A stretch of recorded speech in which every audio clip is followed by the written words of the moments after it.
I always felt like I didn't have an ambition because I was into art, and I felt like I wasn't taken seriously. I think it takes a tremendous amount of courage to get to that place where you recognize it and then make a change. It also became part of my identity. It was like, if I can't reach that, I'm not good enough. Who am I really? Deep down, what is my creative voice?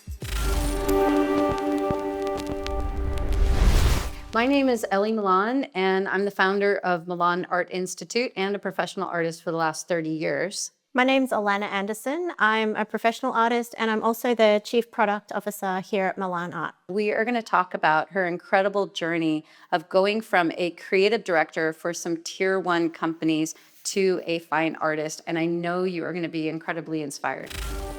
Well, Alena, thanks for coming today, and I know that you will have so many incredible things that will inspire people because it's really rare to find somebody who feels so fulfilled and full of purpose and in the creative field and all the things that you balance as a creative person in charge of creative products for creative people, as well as being a professional artist at the same time. So I'm super excited about what you have to share today. Why don't you tell everybody a little bit about yourself, like your background, where you come from, and your beginnings as a creative person? Yeah, okay. Well, first of all, thank you for having me. I'm really excited to share a little bit about my passion for Milan Art Institute and also a little bit about my story and how I came into the creative field and what's brought me to where I am today. So originally, I'm from Australia and I've been living here in the US for the past 10 years. I started out really being a creative child and just finding that I felt like I belonged whenever I was creating art or doing something that involved making something for someone. And that's how I felt I connected to people. I always found it hard to find my words. And as a little girl, I used to even make, like if I was in trouble for something, I would create like a little illustration to apologize for something I did. Wow, that's So cool. it kind of became a language for me to connect to my emotions and to express my feelings to people. And I remember like my dad used to do a lot of like caricature drawing with me and just, that was always a really fun memory. And like some of my favorite things, like he would draw on the front of my birthday cards, like on the envelope. And like that was almost more important to me than the gift. Like I don't know, I just found like it was something that really made me feel special.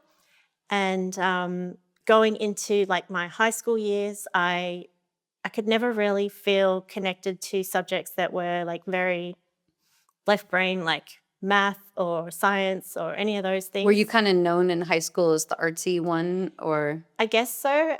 It was where I sort of recognized I had skills, and that was when I became more serious about pursuing art as my main subjects. And I did graphics and I did like food and English, like all the things that were creative was where I really poured myself into.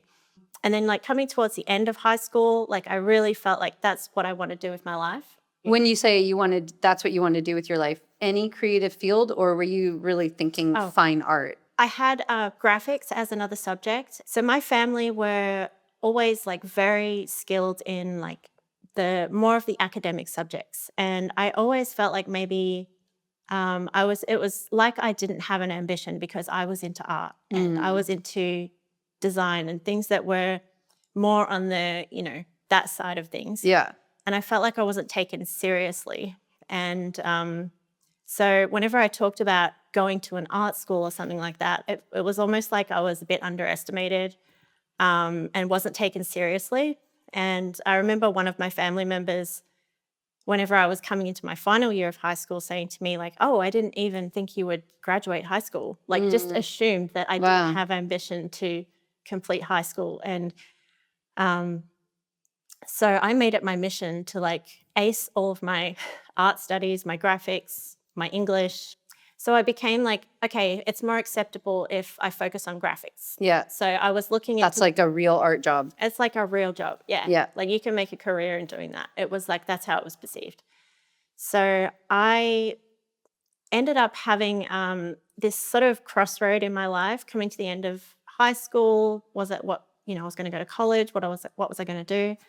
And I had an opportunity to apply to a number of different universities in Australia.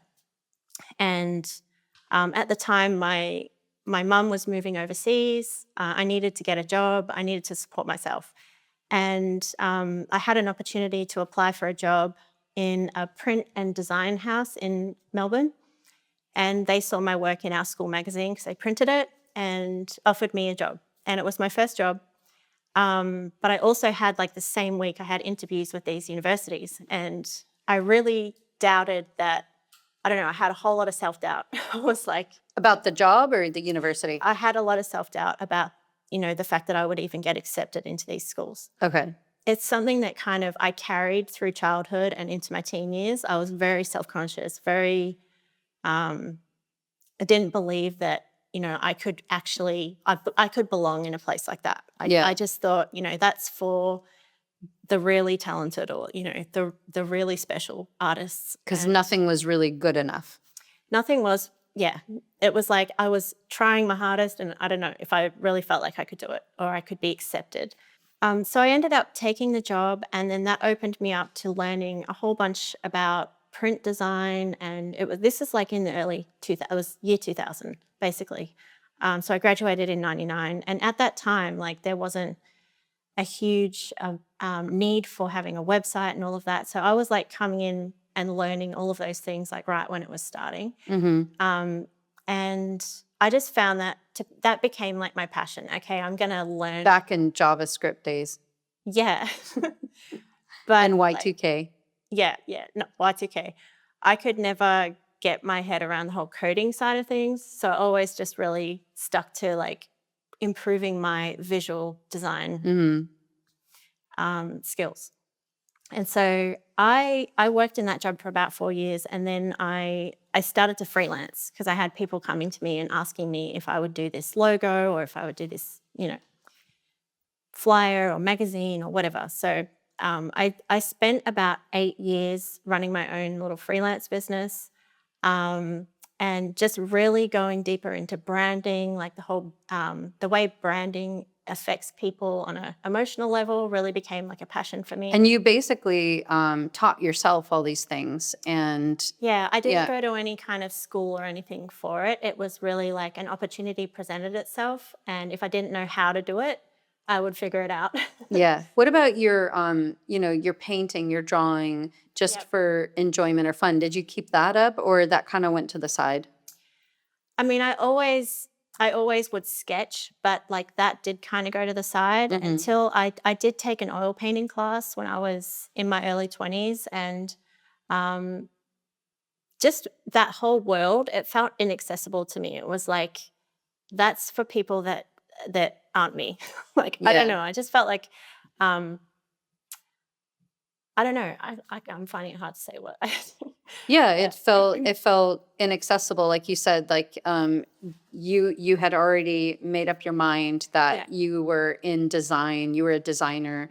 You were serving some sort of corporate world with designs and bringing your creativity into a service, rather than expressing your own personal voice in fine art or something like that. Yeah, it was definitely, I would take whatever creative idea somebody else had, and then I would bring that vision to life. So I had really disconnected with my own creativity and my own voice, my own creative soul. Like, I didn't really know what it is that I want for my own creative flow. Like, I didn't have that. I was making for other people. It was always about making somebody else's vision come to life. But I had a deep down like desire to know what mine was. Yeah. So then what happened next? You met your husband. Yeah. We started our family pretty early on in our marriage, and we had an opportunity to come to the US. I left all my creative connections and business contacts behind, and we came to the US with our young family. And a few years into living in the US, I had an opportunity to work for a tech company in California. And that really took my my skills and my understanding of, like tier one business branding to a whole new level. And I had the opportunity to work with some really amazing brands. And that was also like a whole new level of design skill that I had to find. What kind of brands did you? So we had the opportunity to acquire Gucci as a client, and that was a really exciting time. And then from there, we started working with like Valentino and Saint Laurent and other brands like Sephora. And it wasn't just like luxury brands, but like lots of big corporates that were like global businesses. So I was working with those type of style guides, but it wasn't just on sort of their branding. It was more like taking their brand and then creating like an online experience with their brand. So yeah, again, like really hearing a vision, also hearing the vision for the owner of the business to create our product in such a way. So yeah, I was always striving for this perfection because that's what these brands really expect. Yeah. It's very high level. Everything has to be perfect. So I found that like throughout my whole journey, like I was always just chasing perfection. And that became like a real, almost, A gift and a curse at the same time? yeah, it was. It was like I'm trying to reach for this perfection that, I mean, it also became part of my identity. It was like, if I can't reach that, I'm not good enough. Like it became something that was like unhealthy. So the environment that I worked in was like really accentuating that insecurity that I had in myself. And it didn't matter how hard I worked or how much I put in. It seemed like it was never going to be good enough. So that was kind of the beginning of a period where I began to really burn out.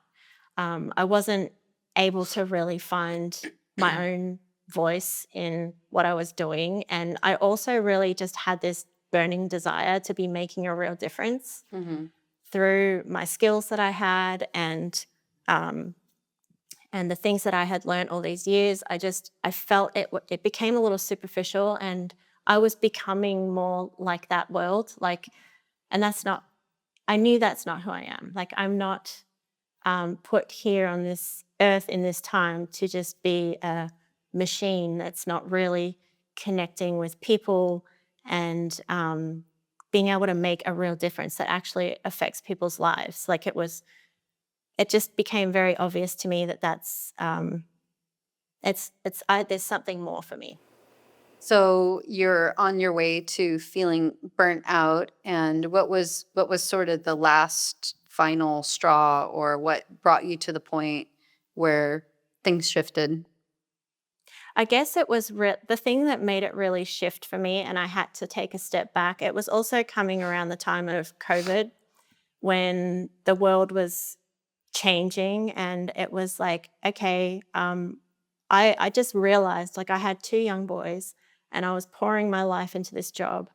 And I had really neglected my family in that time because I was really chasing this like high position of recognition in this role that I thought was my identity. It's like, that's who I am. I have to be this person that is impressing my boss and, impressing these clients. And that's how I find my worth, like, is in doing an amazing job for these people.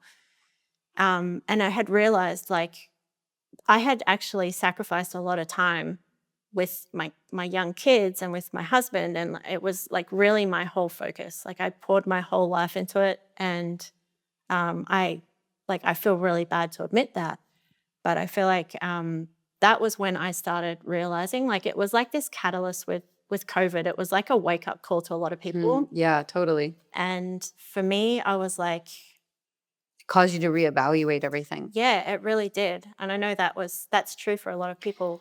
Well, and I know you just said, you kind of feel bad to admit that, you traded so much time, with your family for this chase. But at the same time, I think it takes a tremendous amount of courage to get to that place where you recognize it and you do evaluate or reevaluate and then make a change.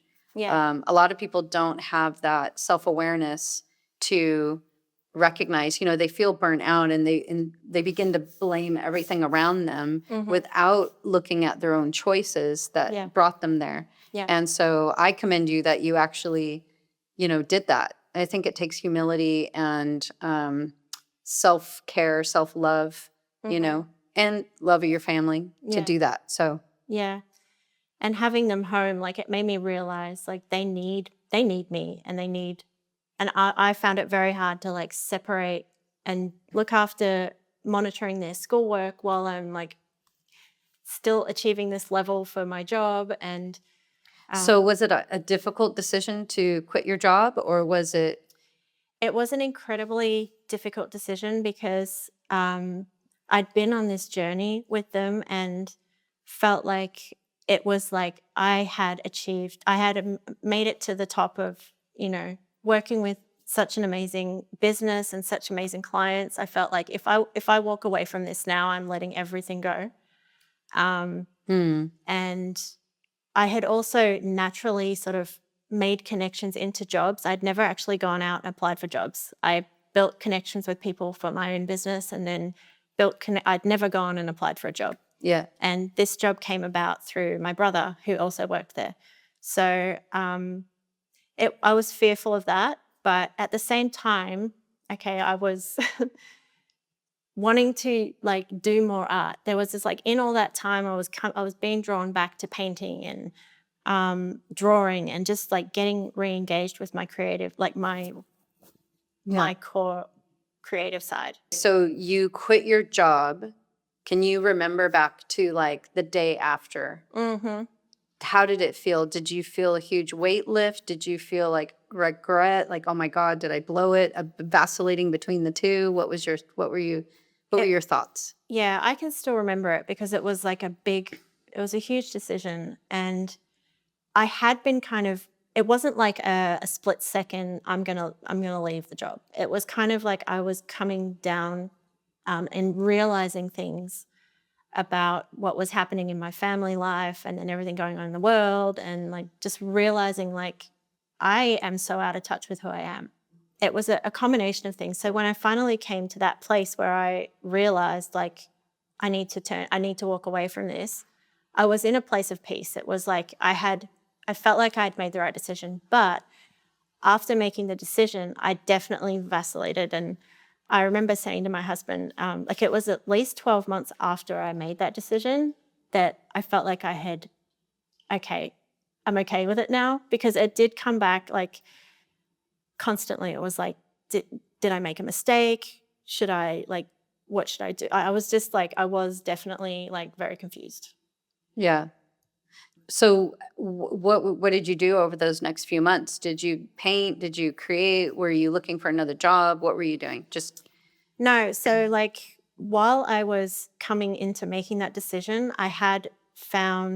um, I had started to see ads for the mastery program. And I had started seeing, like, oh, there's a career for art. Like, so you started seeing art ads from yeah, Milan Art Institute. I saw some ads with you. I remember you were speaking, and I remember seeing Dimitra's art. And I'd always loved portraiture. So, like, seeing her portraiture was like very captivating for me. And I was like, wait a minute, like, she's that successful and she's so young. Like, at this time, I think I was 37 or so. And I'm, like, thinking I'd completely missed the boat to ever do anything with art. And anyway, so I went onto the wait list, and I'd started talking to my husband about it. And I'm like, he's always been a huge supporter of me, like, chasing my passion and my dream, whatever that looks like. So, me going full on into this job that I had, he was supportive of that. And then, like, has always thought, like, I need to do more with my own creativity. He's always encouraged me with that. So we talked about it. I got on the wait list, and I started doing the program right before I made the decision to quit my job. Oh, wow. Okay. Yeah. So throughout that whole, like, So there wasn't really a time of a vacuum of purpose or intent or something to focus on and run for. It was the mastery program. I Yeah. completely focused on that. It was like, if I'm going to not be focusing on making money for someone, I'm going to be using this opportunity to like get in touch with who I am. And that was the thing that really spoke to me the most, was like finding your own voice. I'm like, I have never, how can I've never even heard of that. Like, through art, can I find my voice through my own art? Like, I don't know. I just was like so appealing to me. And I was like so hungry to get to know, like, who am I really deep down, what is my creative voice? Yeah. So tell us about that process of discovering yourself again.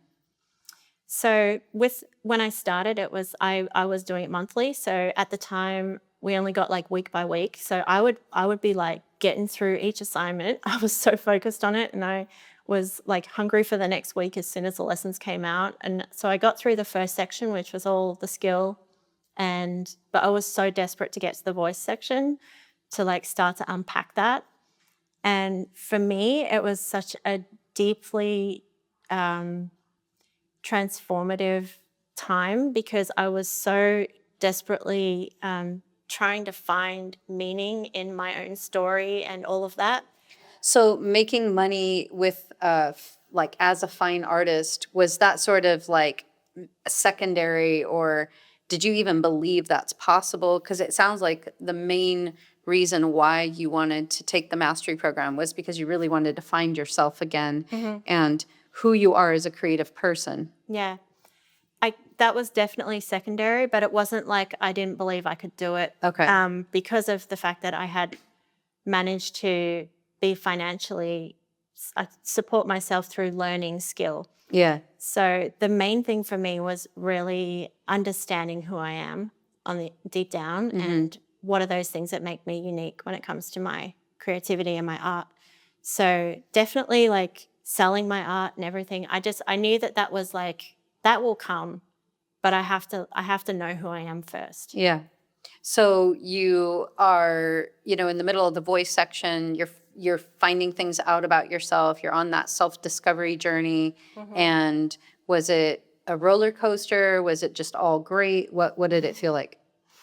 It was definitely a roller coaster when it came to, all the experimentation, that side of it, kind of started to unpack later on. But it was when we were really focusing on our temperament with art and our archetypes that I did get stuck, and I was sort of going back and forth, and I felt like, oh, I really can't figure this out. And I did get a little, I found that a little difficult to figure out, okay, this is where the rubber meets the road. And it was really going back into my memories and my story, and starting to think about the things that I am really passionate about, and really connecting with those things, that it started to make more sense.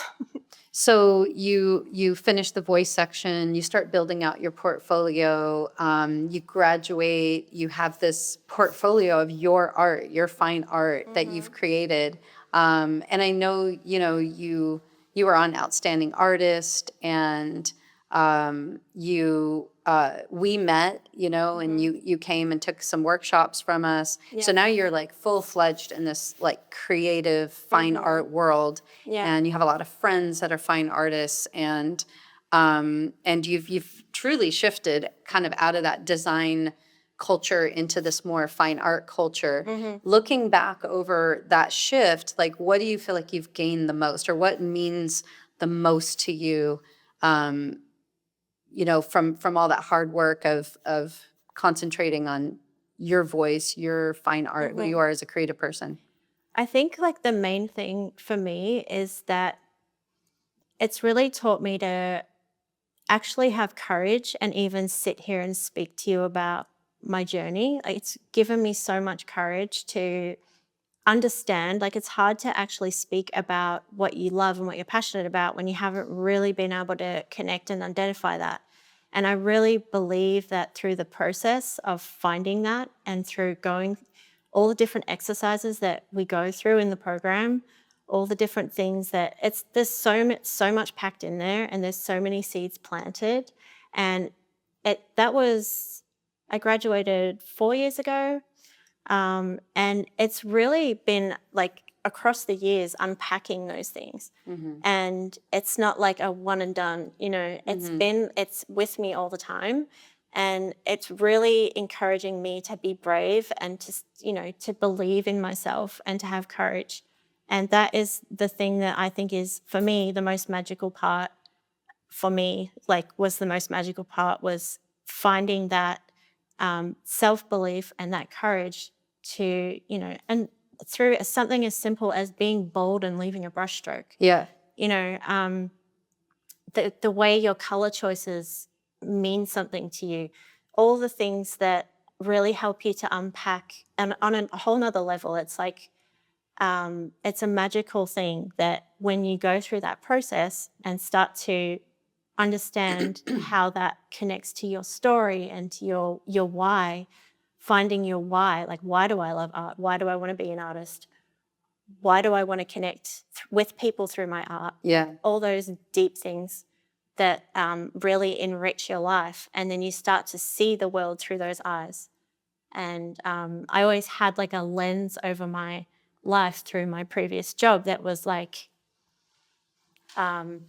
restricted. It's hard to explain, but No, I get it. And what strikes me the most right now, sitting here, hearing your story, is that when you worked in the creative field for your previous employer, and you're working with Gucci, and you're working with Saint Laurent, and you have this pretty high position, and as you said, you climbed kind of all the way up the ladder of design and branding, working with the top companies, and rubbing shoulders with these pretty successful and amazing people, right? Yeah.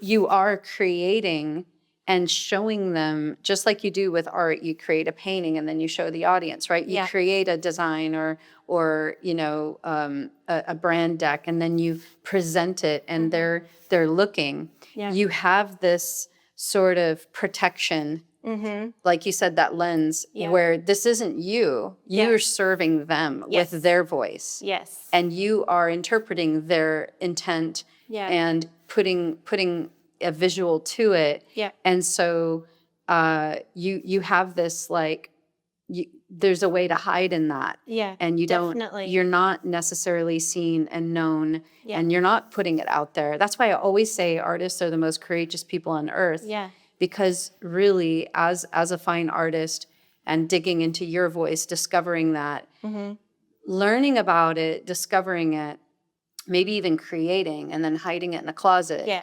That's not that as courageous. Yeah. But then to leave the brushstroke, show it, have it evaluated and looked at by another. Yeah. And then seeing how what you've created actually inspires others, because when you've allowed yourself to be vulnerable, seen, known, with the heart to connect, and then you see that connection happens. Yeah. It's super powerful, it's super fulfilling. Yeah. But it's also extremely courageous, because the risk is that maybe you won't connect, Rejection. or they'll reject you, or they'll see you truly and go, ooh. Yeah. And that's what it rarely happens, but that's what we fear as artists. Yeah. And those things, especially if it's like carried through your life, where you have some deep fear of rejection, which I did have. It's like, and I didn't realize those things, but Right. like, it's taught me to realize that I accept myself. I accept this piece. It's done. Like, Yeah. it's like, it's such a journey, like creating the art and then being, I'm happy with this, and being able to speak to it and be proud of it, and not, like you said, hide it in a closet. Yeah. Do you remember your first sale of not graphic design artwork, but fine artwork? Yes. Yeah. I sold 2 of my portfolio pieces during the program, and they were my first 2 portfolio pieces. And that was the most incredible experience, because I could then hear from them how that spoke to them and what that meant to them. And it's like we had this like partnering of revelation through a piece of art. Like, Yeah. magical. And that feeling is what inspires me to like keep going and keep painting, because you can't really predict like who's going to connect with your art unless you're like really connecting with your art yourself. Yeah, Um, absolutely. yeah. And it's that like that feeling of service that you had as a graphic designer of Yeah. realizing somebody else's vision, Yep. but on a much deeper level, because you have to expose yourself Yeah. to really reveal that connection, Yeah. and for that other person to feel that safety, because that's the magic of vulnerability. Like if I paint something or I tell a story, and I really tap deeply into those parts of me that we typically hide or put a little veneer over. Yeah. But you really allow it to be seen and known, Yeah. and you expose it and you extend yourself and you take that risk. It makes other people feel safe Yeah. to move into it, and also be vulnerable by saying that means something to me, Yeah. that touches me. Yeah. And so that's why if artists are, that's why in the school when we talk about making that left brain art or that cerebral type art, or being like kind of preachy with your art, and it being kind of contrived, you don't allow that safe space for people. You don't allow that vulnerability and that exchange to happen.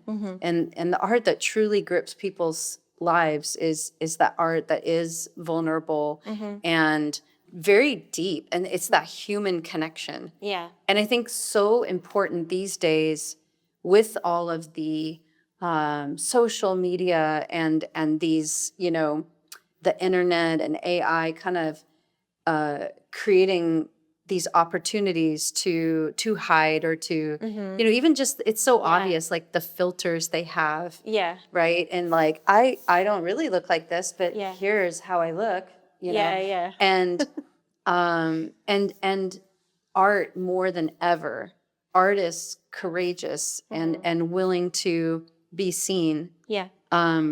willing to say, I'm passionate about this, I really care about this. That's why art does change the world. Yeah. We are changing the world. You're changing the world, Alana.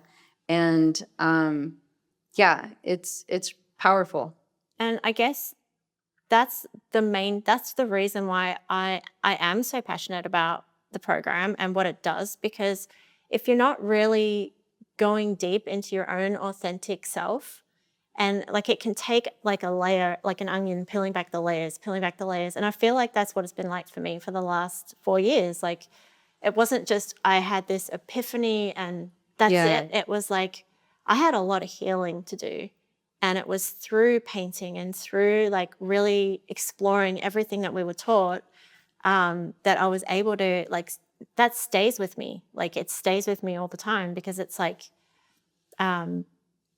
it's a journey and you're never going to arrive with your art. But I think like telling your story as authentic as you can, and also what you say about like not just getting off at the first bus stop when you get an idea, like go deeper into that. That's something that I find is, like, where are we going to learn that? It's like, it's such a unique program in that way. And that's why I'm so passionate about it. I've met so many people that feel the same way, and have got amazing stories about how like really going deep into their own voice through art, and then really being able to speak and confidently know who they are through their art. It's life-changing. And then the flip side of that is that art that that person is creating in that authentic self is what's going to touch the world and going to appeal to people that can feel that same, magic that was created through being authentic in that process. Yeah, absolutely. Okay, so you sort of made that switch. You graduated the program, selling art, creating, and then you started to feel this draw or this pull to kind of go back into working for a company. And it's not the money because it wasn't like a financial need. No. It was purpose driven. Yeah. So what was that like? Because most people, they're trying to get out of a job Yeah. to become a fine artist, Yeah. be their own boss and not go back into that. I realized that I had some skills and experience, and I didn't want to completely let go of my, that experience and skill that I had, but I really, having met you guys in person, coming to the workshop, going to a retreat, doing the outstanding artist, like while I was in portfolio, I just felt so passionate about the authenticity in which, and the true mission that you have in like having artists wake up to who they really are and like having them elevate beauty in their art.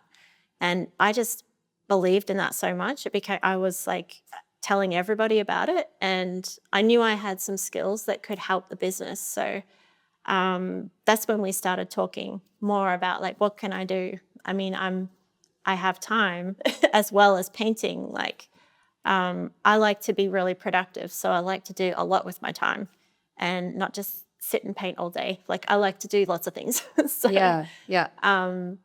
yeah, but it was really through connecting with the vision and connecting with other students, other graduates, seeing how people's lives are affected, coming through graduating.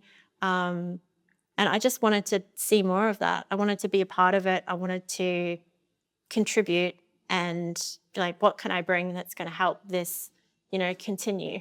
So Alana, as somebody who has really traversed and navigated that whole beautiful, adventurous territory of finding your voice and discovering and rediscovering who you are in your creativity and all the serendipities that go with that, and really growing in confidence and self-assurance and not having that like awful self-doubt that's so Holds you back. debilitating. Yeah.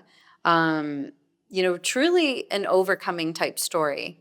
What advice do you have for artists who feel like maybe they haven't really found their voice and they know there's something more and they don't know where to turn. They don't know what to do about it. Yeah. So the number one thing for me is like always having curiosity and like always questioning, like going deeper into something. And I would say like you have to say yes to things that scare you. You have to say yes, like, okay, it's scary to show my art to people and the fear of them being, not liking it or something. And I know a lot of people who do get people that they care about say something horrible about their art, and it can really affect people. That is only going to hold you back. Like you have to keep going. If it's something deep in you that is, it's calling to you, you have to pursue it. Yeah. And I would say never giving up on it, never giving up. It's something that takes daily practice and saying yes to things that scare you, because that is the only way I've really been able to completely grow in this and really get over my fears, get over the self-doubt, believe that I have a voice and that I have something to share and say, is only through saying yes to those things that scare me. And, what would you say to people that, maybe have been in a creative field like graphic design or illustration or something, or maybe even went to art school or design school, and, they feel like they've gotten somewhere in their creative life, but they still haven't found their voice. Are you aware of any, like what tools do you think they could tap into or utilize that will help foster that or bring that about? I mean, the mastery program, I believe, I'm not just saying this because I work here now. I don't know of any other way that is truly the community as well, like having a support system when you're going on this journey. The Milan art community and the people that you meet through that journey, the people I've met are like family to me now. They are family for me now. like we go through it together. We support each other through it. We help each other identify areas that you need to grow. And I believe like you can't do it in isolation. You need a community. And our community is incredibly supportive. And yeah, so I believe in having the community of support. I was afraid that, I wouldn't be accepted. Like, was I a real artist? Yeah. I think that holds a lot of people back. Yeah, like you are an artist. If that is calling to you and that, that is something you need to unpack. I didn't believe I was a real artist. Even having a career as someone putting professional visual creative things together, I didn't think I was an artist. And I knew deep down like that was my identity. All the things that we, relate to each other about as artists and the messages that we want to bring through our art, that is something that you have to like chase it down. Yeah. Don't give up on it. That's really good. Yeah. Well, I think you really shared some very deep things and some very personal things. And I think that takes a lot of courage and a lot of love. And so I really appreciate that about you. And I think that what you had to share will resonate with a lot of people. Yeah. And they'll see themselves in it in a lot of ways. So thank you. Yeah, I really speak to people who have that doubt, that don't believe that they can do it, or they don't believe that they're worthy of it, or, those are the things that really held me back. And realizing, meeting myself there, that's where you can find those breakthroughs. Yeah. Yeah. So if you want to see more of Alannah's work and her art, you can find her on Instagram. And of course, in the Milan Art app, you're there also. And if you enjoyed this and got a lot out of it and you want to see more content like this from Milan Art Institute, then be sure to subscribe so you don't miss anything. And we will see you on the next one.